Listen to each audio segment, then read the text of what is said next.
Okay, another CAD exercise. 2D CAD exercise.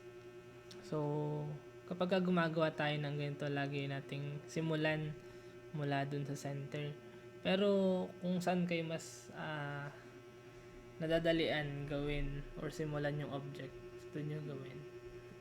Okay, so basahin muna natin yung yung mga dimensions na gagamitin natin. So, symmetrical yung object natin, kaya ang gagawin lang natin is yung nasa left side or nasa right side, tas i-mirror lang natin yun mamaya yung nasa left side papunta sa right side. Okay, so kapag ganito yung symbol, ibig sabihin yan diameter. Kapag ka R, radius. Okay, so start tayo. Circle lang. So, ang shortcut sa circle ay C. So, type nyo lang C sa command line bar. C, enter. Tapos, specify center point ng circle. So, lagi nyo basahin to. Yung command line bar. Yan. Specify natin. Halimbawa, dito ang center point natin. So, ang nakalagay dyan, ang diameter daw nito ay 40. So, bago tayo mag-specify ng sukat, i-click nyo yung diameter or i-type nyo yung D para maging diameter siya. Kasi ang default ni AutoCAD ay radius. Okay, so type nyo 40, enter. Okay, next. So, meron siyang mga maliliit na bilog na 6 na piraso na ang radius ay 6. So, mag-create tayo ng circle. C, enter. Mula dun sa quadrant. Since radius yung default, input na lang natin yung 6. Enter. Okay? So, next, iti-trim natin ngayon. Trim or TR yung shortcut. Trim. Click natin yung mga linya na hindi natin kailangan. Enter. Tapos, i-array natin. Since paikot ulit siya, polar array yung gagamitin natin. So, click nyo lang yung arrow muna sa array, tapos hanapin yung polar array. Ano daw yung i-array? Eto. Tapos, enter lang natin. So, specify center point ng array. Ito yung pipiliin natin. Click natin to. Ayan. Tapos, 6 lang yung kailangan natin. So, dito yung items. Halimbawa, gusto nyo gawing 10 or 8 yung nakalagay dun sa reference. Click nyo lang yung 8, tapos magbabago na ng kusa yung object natin. So, but since 6 lang kailangan, palitan lang natin yung number of items ng 6. Enter. Yan. So, siya na yung magdi-divide niyan equally. Okay, close lang natin. Tapos, trim natin yung mga linya na hindi natin kailangan. Ayan. Enter. So, nakuha na natin ngayon yung gitna. Next. Ito naman. Ang distance niya mula dito sa gitna is 65. Ayan. So, pwedeng mag-create kayo ng line mula dito sa center para mas accurate. Tapos, input nyo yung 65. Ayan. Para mas madali ninyong ma-identify yung distance nito or yung location ng kasunod na circle. Circle ulit. Enter. So, diameter ulit. 20. So, wag nyo i-type kagad yung diameter or yung sukat. So, i-click nyo yung diameter dito sa ilalim or type nyo lang yung D. D. Ayan, para mapalitan siya ng diameter. Tapos, value na 20. Okay, so circle lang ulit or enter lang since yun yung existing command. Diameter ulit, D, enter 32. Ayan. Okay. So, next natin gagawin, burahin na natin ito. Erase. Yung, ito naman, itong circle dun sa ilalim, ang distance niya mula doon sa gitna ay 24 plus 26, 50. Ayan, so 50 yung distance. So, kahit ulit tayo ng line mula dun sa center nito. So, line 50. Ayan, para makuha natin yung location nito. Okay, so circle ulit tayo. Enter. So, yung gitna, yung pinakamaliit, diameter ulit. D. Enter. 10. Enter. Okay, tapos yung outer naman, enter lang ulit tayo. Circle. D ulit. Enter. 20. enter. Ayan. Okay, so nakuha na ngayon natin. So burahin na ngayon natin ito. Ayan. Erase. Okay.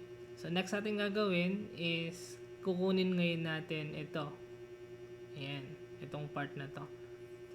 So ang distance daw niya mula dito sa ilalim ay 47. So line lang muna tayo.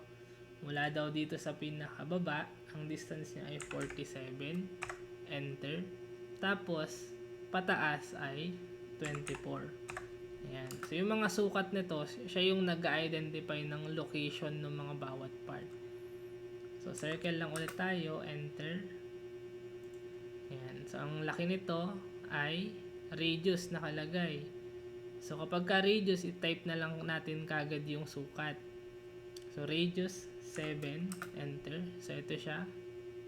Tapos yung radius naman ng pinakamalaki ay 10. Ayan. Okay, so nakuha na natin. So tsaka natin ngayon burahin ito. Okay, next. Yung next naman natin gagawin, ito, yung pinakamalaking circle kasi may bilog na nakapaikot sa kanya. Circle muna ulit tayo. Ang diameter daw nito is 66. Circle, enter. Mula dun sa pinakagitna, diameter D, enter. 66, enter. Ayan. So para ma-connect natin itong mga part na to dito sa circle na ito. Okay, so next, itong leg niya, ang radius daw ng circle ay 10. So mag-circle lang ulit tayo, C, enter. Tapos ang gagamitin natin diyan is tangent radius kasi nakatangent yung circle na to dun sa dalawang circle. Click natin yung tangent, click natin to, tapos click natin to. Input ngayon natin yung value ng radius. Ang value ng radius ay 10. Enter. Okay, tapos trim ngayon natin. Trim or TR. Ayan. Para makuha natin yung leg. Okay, next. Ito naman. So, yung dito naman sa may itong papakonect dito. Ang radius daw ay 20. So, same pa rin yung gagamitin natin. Circle na nakatangent ulit. Kaya hindi tayo mag-specify ng center point. So, click nyo lang ulit yung tangent radius or T.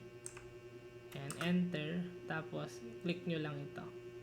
And then, specify yung value ng radius. 20. Ayan. Tapos, trim nyo lang ulit. TR. Enter. Tapos, trim lang yung mga linya na hindi na kailangan. Tapos, burahin naman yung hindi na rin kailangan na linya. Burahin or i-trim. Ayan. Okay, so nakuha ba natin? So, check natin mamaya yan. Kung magkasing itsura siya. Okay, next. So, dito naman, sa parting labas, ito. So, ang radius daw niya is 20. So, parang kapares lang nito. So, circle ulit tayo. Circle, enter. Tangent radius ulit yung gagamitin natin. Nakatangent dito. Na ang radius ay 20. Okay, tapos trim lang ulit. Ayan, burahin natin yung hindi natin kailangan na linya. Then, enter. Okay, so next, isama na natin ito. Para pag nag-mirror tayo, kasama na rin yung taas. Okay, so ito naman, ganun ulit, tangent radius ulit yung gagamitin natin. Circle, enter. T, or tangent radius. Click natin to. Click natin tong dalawang circle, tapos input lang natin yung value na 64. Okay, tapos trim, TR, enter. Trim natin to. Okay, so next, mirror. Ayan, so saka tayo ngayon magmi-mirror. Mirror, ano i-mirror natin? Ito, at saka ito. Enter. Tsaka natin. Ayan. Burahin daw ba natin yung source? Hindi na. Ayan. Okay. Tapos, check nyo ulit yung reference. Tapos, i-trim nyo lang yung mga linya na hindi naman kailangan. Ayan. Base yan dun sa kung ano yung nakalagay sa reference. So, wala daw mga circle ito. Ayan. Okay. Okay, so next natin gagawin is i-hatch para magaya natin yung kulay. So, click nyo lang yung hatch. Ang i-select nyo is yung gradient. Ayan. So, papalitan lang natin yung kulay sa gilid. Ang gagamitin natin ay ito. Tapos, yung gitna naman ay yellow. Ayan. So, try natin ito. Ayan. Tapos, kung papansin niyo nasa gilid lang yung may kulay. So, hanapin nyo lang ngayon dito yung ito. Ito ata yan yung gamit. So, check natin. So, hatch natin. Ayan. Ayan. Kung papansin niyo parehas na yung kulay. Okay. Tapos, close lang natin. Ayan. So, kamukha naman siya nung object. Okay, itong mga white na to, kahit hindi na natin siya i-hatch ng white. Kasi yung bond paper na mamaya yung mag-fill dito sa mga black na ito. Okay, tsaka itong mga linya na ito, kung papansinin niyo kasi, hindi na natin siya gagawing black. Kasi yung linya na white dito, pagdating sa papel, kulay black na ito. Okay?